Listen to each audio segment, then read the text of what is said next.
বৌদি, হ্যাঁ বলো। বলছিলাম যে আমাদের এই স্মার্ট টিভিটা তো এখন আর কোনো কাজে লাগছে না।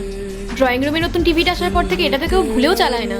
তুমি এটা বরং বিক্রি করে দাও, অন্তত কিছু টাকা তো পাওয়া যাবে।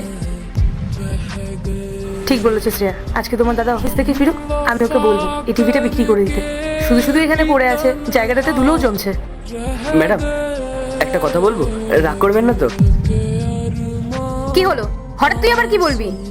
বলছি টিভিটা তো আপনারা বিক্রি করে দেবেন, যদি আপনারা রাজি থাকেন তাহলে ওটা আমাকে দিয়ে দিন না, আমি ওটা নিয়ে যাই। কেন? তুই এই খারাপ টিভিটা নিয়ে কি করবি শুনি? দিদিমণি, আমি তো সারাদিন এই বাড়িতেই কাজ করি, আর আমার স্ত্রী তো অসুস্থ, ও সারাদিন বাড়িতেই থাকে। আসলে ওর শরীরটা খারাপ তো, তাই বাইরেও যেতে পারে না।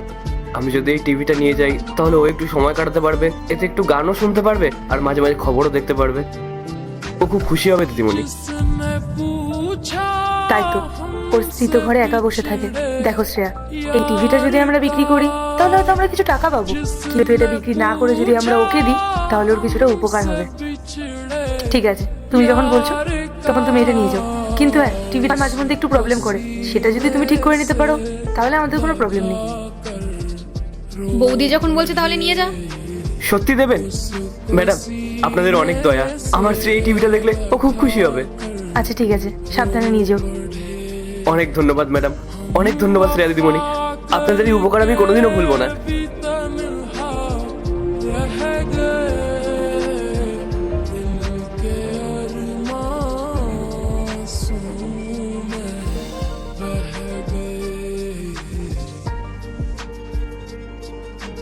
দিদিমণি, একটা কথা বলতাম। হ্যাঁ বল, কি বলবি? মানে আপনার কাছে কোনো পুরনো শাড়ি হবে যেটা আপনি বাতিল করে রেখেছেন আর কোনোদিনও পরবেন না এরকম? হঠাৎ তুই শাড়ি দিয়ে কি করবি রামু? তোর তো বাড়িতে তেমন কেউ নেই। এরপর কি হলো সেটা দেখার আগে এই দুইটা ছবির মধ্যে যে কোনো একটা ছবিকে ভালোবাসলে ভিডিওতে লাইক করে চ্যানেলটি সাবস্ক্রাইব করে দাও, আর যদি না করো তাহলে আমি বুঝবো তোমরা ছবি দুটাকে ভালোবাসো না, আর কমেন্টে লিখে দাও আমিন। আসলে আমার স্ত্রী আগামী সপ্তাহে তার বাপের বাড়ি যাচ্ছে, ওর দিদির বিয়ে। ওর না ওখানে পরার মতো কোনো ভালো বা নতুন কোনো শাড়ি নেই। বেচারি আয়নার সামনে দাঁড়িয়ে ওর পুরনো শাড়িগুলো দেখে খুব কষ্ট পাচ্ছিল।